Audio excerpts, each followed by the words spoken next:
nós recebemos uma pregoeira, Vanessa Duarte, bacharel em Direito, pós-graduada em Gestão Pública, assim como eu falei, pregoeira, mas também é palestrante, consultora e tem mais de 16 anos de atuação em licitações. Vamos receber aqui com muito carinho. Vanessa Duarte, por favor, faça a sua saudação inicial.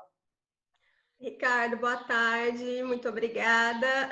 Boa tarde a todos, né?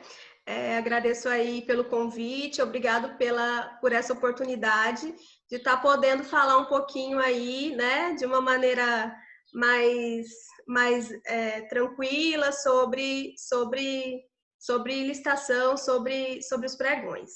Vanessa, eu que agradeço em nome de toda a família Forset aí. Eu quero aproveitar muito o seu tempo aí. Obrigado por sua agenda, né? E eu já na primeira pergunta aqui, você vai tirar uma dúvida que eu vejo que é recorrente em todos os treinamentos, as palestras, os workshops que a gente ministra aí Brasil afora, né? Eu queria que, aproveitando a sua experiência, você falasse aí uma grande dúvida que o licitante tem com relação ao balanço patrimonial, né? Então, sempre tem aquela dúvida. E aí, Vanessa, balanço patrimonial, ele deve ser exigido em todas as licitações? Qual a sua visão, por favor?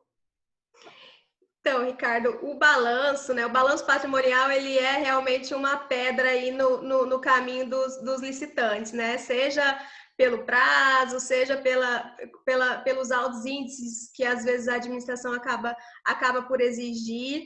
Mas assim, não, respondendo objetivamente a sua pergunta, de forma alguma, o balanço ele deve ser exigido para todas as licitações, né? O balanço, ele é um documento que ele deve ser exigido quando a administração entender que para aquela contratação se faz necessário fazer aquela análise, né? Quando que a administração quando que ela deve fazer essa exigência, então? Quando se tratar de serviço continuado. Para serviço para pronta entrega, para entrega imediata, não vislumbra a necessidade de fazer exigência de balanço patrimonial, não.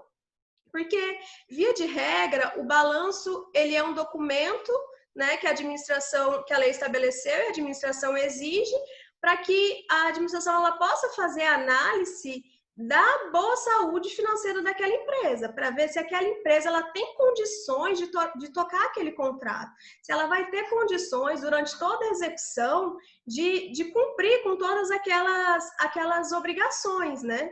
Um serviço contínuo, um serviço continuado, aquela obrigação ela não pode ser interrompida por uma greve, por exemplo. Então, a administração ela precisa daquele documento para avaliar se de fato aquela empresa vai ter condições ou não de cumprir o contrato. Então, o balanço, às vezes, ele é exigido o balanço sendo exigido para toda contratação, para toda licitação, eu entendo ser bastante temerário. Eu acho que eu entendo que não deveria, que não é por aí. Você vai acabar ferindo, a administração acaba ferindo o princípio da livre concorrência, porque eu acabo tirando potenciais fornecedores que poderiam ali contribuir, que poderiam ali ter um melhor preço, né, uma proposta mais vantajosa para a administração. Eu acabo excluindo esse fornecedor por uma exigência que não é cabível.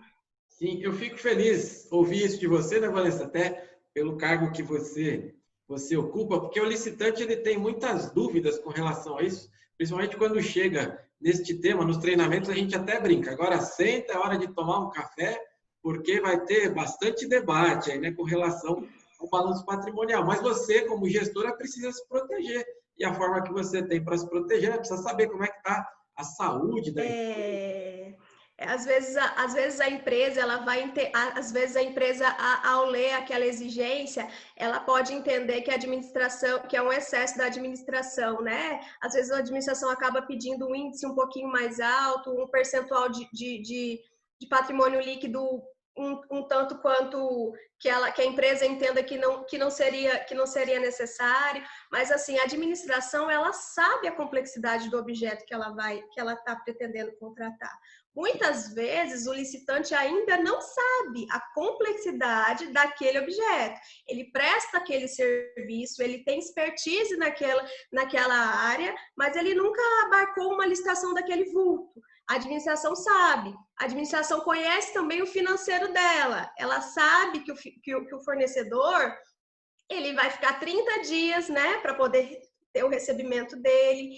E, assim, somente depois de 90 dias pode acontecer ainda, depois o prazo para a administração autorizar a suspensão do serviço por inadimplemento da própria administração, seriam 90 dias. Então, o licitante ele pode ficar até 120 dias aí sem receber. A depender do tamanho do serviço, da complexidade, do tanto de mão de obra que aquele objeto emprega, essa empresa vai ter condições de manter, porque o serviço da administração não pode parar. É por isso dessa exigência, né? Nesses casos que eu entendo que a administração precisa e deve, né? E tem que exigir ali o balanço realmente para fazer essa análise da boa saúde financeira da empresa. Mas nos outros casos, nos casos que não cabe, que não cabe aí uma prestação de um serviço continuado ou uma entrega a longo prazo, eu entendo que não é necessário e que é até mesmo incabível fazer aí essa exigência. Vanessa, eu vou ter que te chamar aqui outras vezes para a gente falar de outros temas aí, viu? A conversa tá muito boa aí. Mas agora eu quero colocar um pouquinho mais de polêmica aí. E a microempresa? Então, eles sempre, sem dúvida, geram um excelente debate. E aí, como que é a exigência de balanço patrimonial em licitações para o micro e pequeno empreendedor? Então, né, Ricardo? A microempresa, ela goza aí de alguns, eles gozam de alguns benefícios, né? A própria Constituição conferiu aí, né, esse tratamento diferenciado. Depois teve lei especial, tem uma série de normas realmente no nosso ordenamento. A questão a esse privilégio aí das microempresas, as empresas de pequeno porte. Mas tratando do balanço patrimonial, se tratando de licitação, eu entendo que toda vez que o edital de licitação ele exigir o balanço, a empresa ela vai ter que apresentar o balanço, seja ela microempresa, seja ela uma empresa de pequeno porte, um MEI, optante pelo Simples Nacional ou não. Se o edital está exigindo, ele vai ter que se adequar com o que a lei entre as partes, né, que é o instrumento convocatório, está ali estabelecendo. Porque a administração não, o legislador não tem nenhuma norma que afastou a obrigatoriedade da apresentação do balanço patrimonial que foi estabelecido lá na lei especial, que é a lei 8666, né? Lá no artigo 31 da lei estabelece os critérios lá da qualificação econômica financeira das empresas. Então, assim, com base nesse princípio da especialização, que a lei especial, que a lei 866 está acima, né, de outras normas, já que nós estamos falando de um procedimento licitatório, eu entendo que o empresário, que a empresa, ela tem que se adequar para aquilo que o edital está exigindo. Se o objetivo da empresa é participar do procedimento, né, licitatório, ele vai ter que atender todas as exigências, né, na questão da habilitação do artigo 28 do 27 até o 31, ele vai ter que atender, mesmo que alguma norma aí de direito tributário venha dizer o contrário, né? A lei de licitações, no caso, está acima aí. E se a empresa entender, vai ter, às vezes a administração ela trabalha muito com padrão, né? Com edital padrão. Então, às vezes, a própria administração pode fazer uma exigência que já está padronizada, mas que para aquela contratação não cabe. Então, o licitante, a empresa, o microempresário que não tem o balanço, ele pode fazer um questionamento, pode questionar a administração, né? Através de uma impugnação ou até mesmo de esclarecimento. Vem cá, administração, me esclarece aqui uma coisa, sabe? Uma contratação tão pequena, né?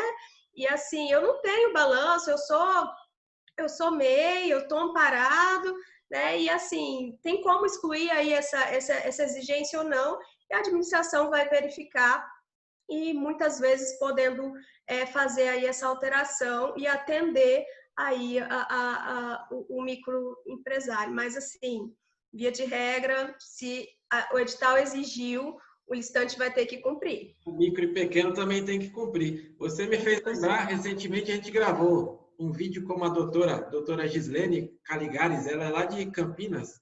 A gente falou sobre o questionamento, você me fez lembrar aí.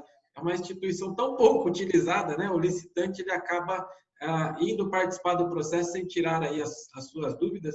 Eu aproveitei esse gancho aí porque você, na figura de uma pregoeira, né? E mencionou isso daí também. Para você, licitante, que está acompanhando este vídeo aí, veja que nós temos aqui uma gestora pública e convidando você a fazer isso. Tire suas dúvidas. A gente precisa quebrar essas barreiras aí, né?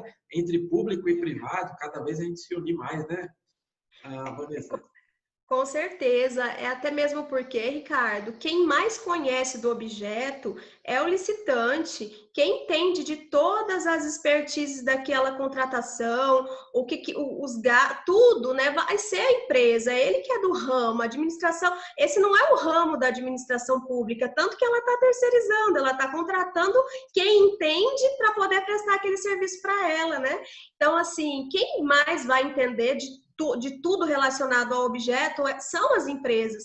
Então, assim, realmente, quanto mais as empresas questionarem, ou até mesmo a título de contribuição, às vezes fala, eu vou impugnar, daí o pregoeiro vai ficar com raiva da minha empresa. Não, tem que trazer a informação que a empresa tem que trazer para a administração.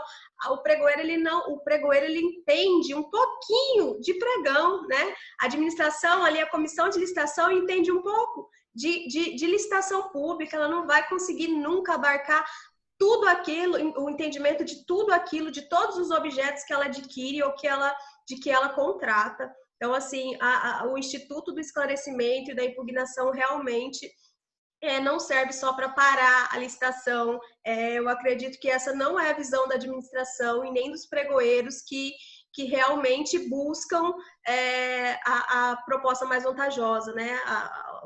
Atingir a finalidade pública através do procedimento licitatório.